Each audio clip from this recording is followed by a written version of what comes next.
Gerakan pembebasan Palestina Hamas ini dilaporkan memberitahu ke pihak Amerika Serikat selaku mediator gencatan senjata dengan Israel bahwa mereka siap untuk melanjutkan pertempuran.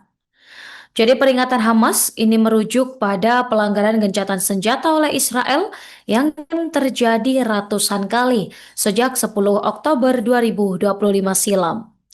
Sejumlah narasumber dilansir dari kantor berita Al Arabiya menyebut bahwa saat pelanggaran gencatan senjata oleh Israel terus berlanjut, Hamas ini memberitahu utusan Amerika Serikat yaitu Steve Witkoff dan menantu Presiden Trump yaitu Jared Kushner bahwa perjanjian gencatan senjata ini telah berakhir dan gerakan perlawanan siap untuk kembali berperang. Menurut sumber tersebut, Hamas menekankan kepada Witkoff bahwa gencatan senjata ini harus bersifat timbal. Hamas ini menekankan bahwa Gaza tidak akan pernah menjadi Lebanon. Memang sebelumnya, Tribuners pada Sabtu kemarin, kelompok Palestina ini mendesak mediator internasional untuk menekan Israel agar mematuhi gencatan senjata. Hamas ini mengklaim bahwa pasukan Israel setiap hari terus bergerak ke arah barat melewati batas yang disepakati. Manuver Israel ini menyebabkan gelombang pengungsian baru, pemirsa. Hamas ini menambahkan bahwa pelanggaran sistematis ini telah menewaskan ratusan orang dalam beberapa hari terakhir akibat serangan udara dan juga pembunuhan tertarget yang terus-menerus dengan dalih yang dibuat-buat. Hamas ini kabarnya menuduh Israel mengubah garis penarikan mundur pasukan dengan cara yang bertentangan dengan peta yang telah disepakati sebelumnya. Hamas ini juga mendesak Amerika Serikat untuk memastikan Israel memenuhi komitmennya dan mencegah segala upaya untuk melemahkan gencatan senjata. Nah, merujuk data terbaru, ini mengungkap juga Tribuners terkait krisis sumber daya manusia besar-besaran dalam militer Israel atau IDF setelah lebih dari 2 tahun serangan genosida di jalur Gaza. Menurut media Ibrani, yaitu Channel 12, ini krisis digambarkan ini sebagai hal yang cukup parah sejak tahun 80-an. Menurut data militer Israel saat ini kekurangan sekitar 1.100 perwira berpangkat letnan hingga kapten di berbagai unit dan upaya untuk mengisi kembali posisi-posisi ini ternyata gagal. Ada juga laporan yang menyebutkan bahwa IDF ini kekurangan 300 perwira dengan pangkat mayor. Yang angka-angka ini disampaikan kepada kepala militer dan dan pemimpin politik Israel sehingga menimbulkan kekhawatiran mengenai keamanan Israel dan beban yang belum pernah terjadi sebelumnya pada sistem perekrutan pasukan cadangan. Hal ini juga terjadi, pemirsa, di tengah perdebatan yang sedang berlangsung di Komite Usulan Luar Negeri dan Pertahanan Knesset Israel mengenai usulan pengecualian dari Undang-Undang Wajib Militer. Kemudian terkait dengan moral dan kemampuan untuk melanjutkan dinas, ini kabarnya juga merosot. Dan laporan ini menambahkan dengan hanya 63% Bintara yang bersedia untuk melanjutkan dinas turun dari 83% pada tahun 2018. Kemudian untuk petugas, ini jumlahnya mencapai 37%, turun 58% pada periode yang sama.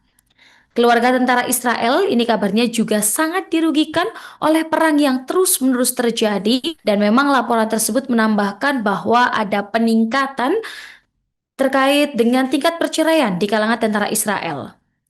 Nah, pemerintah Israel telah menyetujui juga ya, pemirsa 280.000 pesanan panggilan cadangan untuk tahun mendatang dengan potensi pemanfaatan penuh yang akhirnya setiap prajurit cadangan ini akan menghadapi tugas selama 60 hingga 70 hari pada tahun 2026 yang angka ini dapat meningkat jika ancaman keamanan muncul jika lebih banyak perang dimulai. Nah, selain itu, pemirsa, Israel kabarnya tengah menghadapi gelombang eksodus terbesar dalam beberapa dekade terakhir, seiring dengan memanasnya kondisi wilayah akibat perang. Mungkin yang ketahui pemirsa, eksodus ini adalah kepergian atau migrasi sekelompok besar orang secara massal dari suatu tempat, biasanya karena keadaan terpaksa seperti perang, bencana alam, atau persekusi.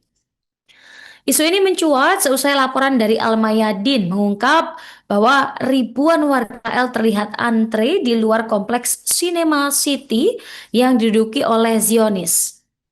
Adapun antrian panjang ini terjadi setelah kedutaan Portugis membuka pendaftaran langsung untuk permohonan kewarganegaraan dan juga pembaharuan paspor. Nah, kebijakan ini memberikan jalur alternatif tanpa sistem daring yang sebelumnya ini kerap penuh dan sulit diakses. Namun pasca mekanisme pendaftaran dibuka, ribuan orang memadati lokasi tersebut sejak pagi buta. Banyak pemohon mengaku sengaja datang dini hari ini untuk memastikan diri berada di baris paling depan, mengingat sistem pendaftaran daring ini selama ini kabarnya sering penuh dan juga sulit diakses. Nah, situasi ini membuat sebagian warga memilih menunggu berjam-jam di lokasi dibanding mengambil risiko yang tidak mendapatkan jadwal pemeriksaan sama sekali. Kemudian memang kondisi ini memberikan perubahan besar dalam persepsi warga, di mana paspor Portugal kini dianggap sebagai opsi masa depan yang lebih stabil, kemudian akses mobilitas internasional yang lebih luas, serta jalan keluar dari ketidakpastian politik dan keamanan yang terus meningkat. Karena sejak diberlakukannya Law of Return atau pemberian kewarganegaraan kepada keturunan Yahudi Sephardi yang diusir pada abad ke-16 tahun 2015, minat warga Israel terhadap kewarganegaraan Portugal ternyata naik tajam. Yang Portugal ini awalnya berencana mencabut skema ini pada 2023, namun pada akhir pemerintah hanya memperketat persyaratan dengan mewajibkan pemohon memiliki hubungan nyata dengan Portugal, termasuk tinggal selama minimal 3 tahun. Bahkan mulai Mei 2026, masa berlaku paspor Portugal ini meningkat Tribuners dari 5 menjadi 10 tahun. Kendati demikian, faktor ini membuat antusias masyarakat Israel menurun, justru mereka semakin terdorong untuk mengajukan permohonan sebelum batas waktu berlaku. Nah, di sisi lain, pemirsa, bagi banyak warga Israel, paspor Uni Eropa ini dianggap lebih dari sekadar dokumen perjalanan. Karena sebuah tiket keluar dari ketidakpastian, akses ke pendidikan yang lebih murah, kemudian biaya hidup lebih ringan, dan peluang tinggal dan peluang terkait dengan hidup di sana ini diakui aman secara sosial dan politik. Download Tribun X sekarang, menghadirkan lokal menjadi Indonesia.